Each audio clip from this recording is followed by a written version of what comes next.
All right, there's a table over there that I think is getting a makeover, and Jen Holloway has it. She does.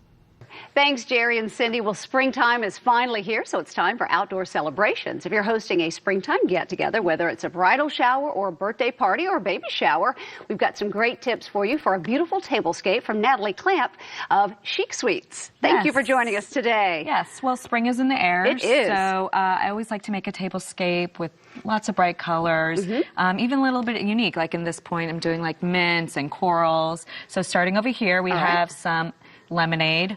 I always like to do some little tricks. So in this case, I either take some blue raspberry Kool-Aid or some food coloring, which is food safe, and sprinkle a little in, and just to get that whole color palette all together. Nice. Always in these little unique little vessels. Listen, we have I'll mason drink jars. out of a mason jar any day. That's right up my alley. You told me mason jars are all that. Very cool. So, or these little drinks. It just makes your guests feel a little bit special. Now, these are paper straws. I've noticed more and more people are using paper straws. Yeah, they're definitely add like just a little bit of touch. They come in striped or even with little stars on them. So always a big hit. Cool. And now, what about these eggs? Yes. Pink and green eggs. It's not just your regular deviled eggs. These are actually dipped in food coloring. And you just dip it in, and it can be either as dark or as light as you like So you boil the eggs first. Boil the eggs. Peel them, cool them, put them in dye. Damp them, and then they can be as pink, green, blue, yellow. I usually use neon food coloring, and it just comes out with the perfect color. Like the Dr. Seuss eggs. Exactly. That's what it You could looks do like green eggs and ham or something. And then moving over here, we have our cucumber sandwiches. Again, just all about the small touches. I usually take cookie cutters. We all have cookie cutters lying around. Punch them out, and then it's just a small little unique touch. So you can use any kind of bread and any kind of filling. Exactly. Okay. Exactly. All right. And then I always like to give our guests something sweet, right? And in this case, I did some little donuts, and just to, again, dress it up again.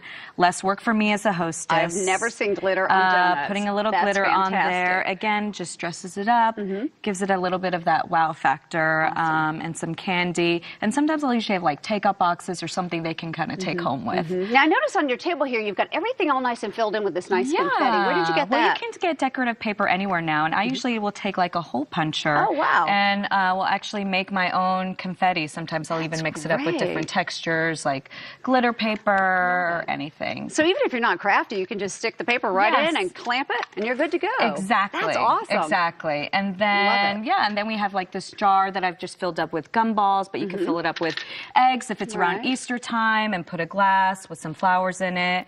Again, just trying to find different ways to dress up your food. Less work for the hostess. Just doing some little tricks of the trade, recipes to keep in your And you've even got a little swag on the front of the table there. You did that as well? Yeah. No, that I actually bought. It was already done for me. I just had to put it right across the table. Be easy breezy. Yeah, and says they come to the table, they get the visual treat.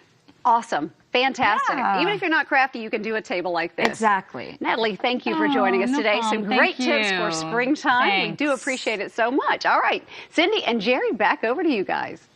Ooh, I just got some really good ideas there. I like dyeing the eggs without the shells. I love it. It's a great idea. Now you can eat them. There you go. All right, we'll be right back with more Daytime, so stick around.